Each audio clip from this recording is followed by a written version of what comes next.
欢迎收看《国际大风吹》，每礼拜带探讨一个有意思的国际话题。以哈战争已经开打超过1个月了，那以色列当局强调呢，直到打败和推翻巴勒斯坦武装组织哈马斯之前，都不会结束行动。然而，无辜平民被卷入战火的问题引发全球关注。那就在这个星期，以军先是逐步包围加萨走廊最大医院西法医院，接着更在15号宣称发起精准的攻击行动，攻入院区，就再度掀起了争议。加萨已经处在缺水、缺电、缺乏医疗物资的情况下，难以治疗伤者和病患。如今以军更直接攻击医院，是不是太离谱了呢？这集就来看看以军为什么要顶着庞大的国际压力，还有侵犯人权的风险攻击医院。他们在医院现场找到了什么？行动算是成功了吗？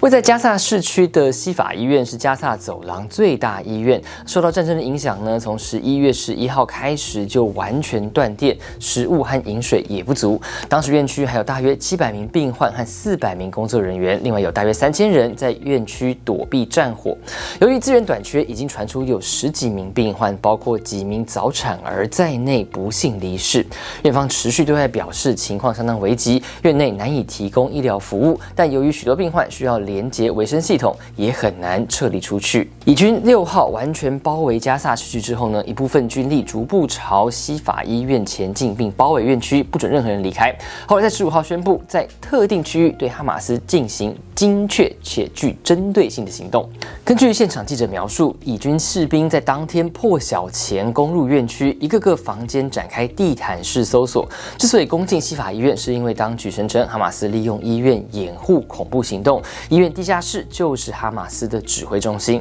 不过这些指控都被哈马斯和院方一再否认。那就在以军行动前几小时，白宫书面表示，有情资显示西法以及其他医院的院区和地下通道确实被武装组织利用。I can confirm for you that we have information that Hamas and the Palestinian Islamic Jihad use some hospitals in the Gaza Strip, including Al-Shifa, and tunnels underneath them to conceal and to support their military operations and to hold hostages. 不过被问到能不能公布相关证据，美方表示情报来源必须保密。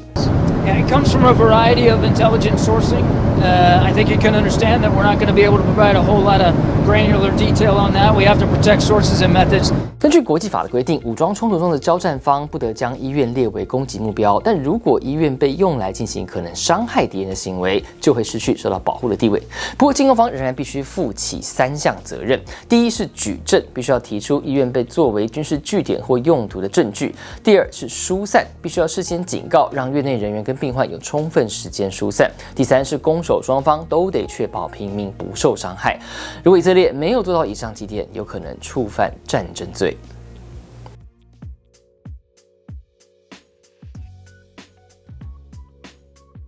那么15号开始进入医院内部之后，以军到底有没有找到医院被用作军事用途的证据呢？现场的以色列军官表示，已经在医院建筑中起出不少武器和装备，上面有哈马斯的徽章，而且很多时候就跟医院的设备或药品放在一起。And when our troops opened this closet here, which is in the main part of the clinic, this is what they found.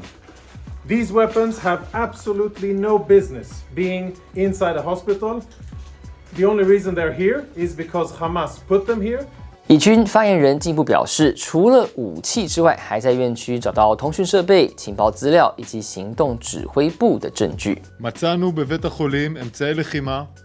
חומרי מודיעין, טכנולוגיות צבאיות וציוד צבאי. בנוסף, אותרה מפקדה מבצעית, ובה אמצעי קשר וטכנולוגיות מבצעיות השייכות לחמאס. 除此之外，以色列当局17号表示，在西法医院附近的一栋建筑中找到一名以色列人质的尸体。65岁的怀斯是10月7号哈马斯突袭以色列时候绑架的200多名人质之一。那截至17号，已经有4名人质获得释放，1名被救出，但绝大多数依然下落不明。同一天，以军也表示，在西法医院和同样位在北加萨的兰蒂西医院地下都找到使用中的地道。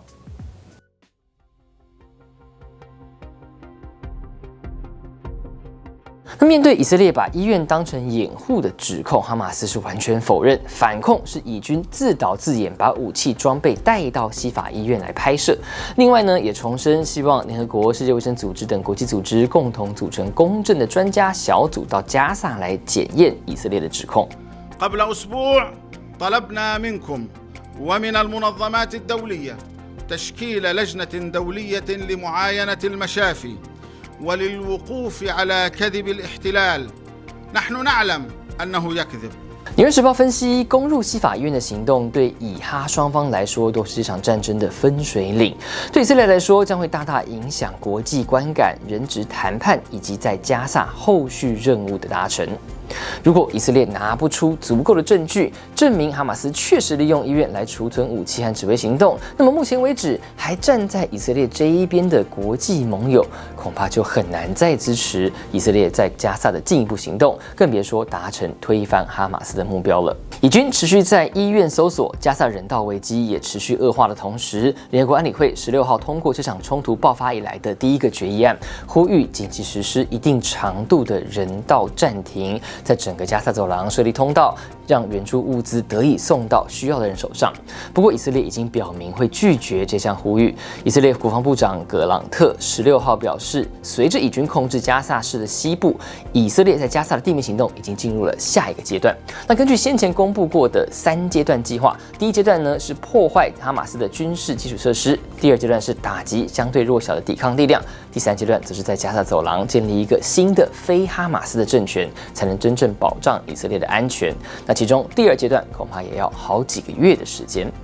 以色列总理纳坦雅胡形容这一次冲突是第2次以色列独立战争，关乎以色列的存亡，也暗示将会不惜代价打到底。但是在西法和其他医院能否找到够有说服力的证据，恐怕会左右战争的走向。各位大风吹，我们下回见。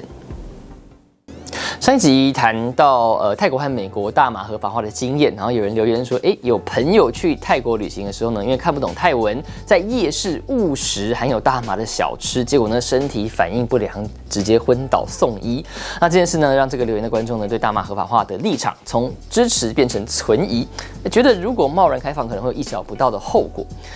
我自己是觉得啦，你朋友的事件可能要拆几个层面来看。第一个是撇除这个语言障碍的问题啦，假设产品的标示清楚，然后你朋友也知道，但吃下去却发生不好的生理反应，那有可能是他的体质比较特别啦，刚好不太适合使用大麻。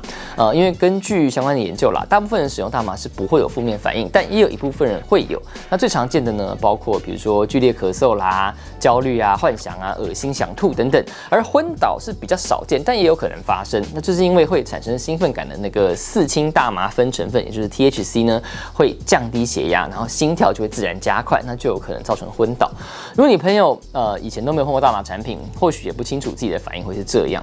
那另一个可能性是因为这个产品搞不好品质安全性有问题啊，例如它的 THC 浓度太高，那就变成是这个业者违法，或者是政府监管不足，导致市面上出现不安全的产品。这就好像喝酒啦，有些人体质不适合，喝了就很不舒服。那偶尔呢，也会传出有用甲醇代替乙醇做的假酒，喝了就会甲醇中毒。那你会因为这些状况认为，应该要立法禁酒吗？恐怕也是见仁见智啦。总之呢，如果有任何建议呢，或者今天主题有任何想法，想知道我们的看法，请用他们跟你说这个 hashtag 来留言，我们就会挑一则来回应哦。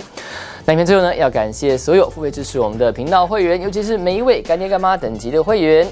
每个月1杯咖啡的钱就可以赞助我们做出好内容，希望大家可以考虑一下。那如果你喜欢今天这支影片，也请按赞影片、订阅频道、开启小铃铛，只有所通知，就不会错过我们的最新影片喽。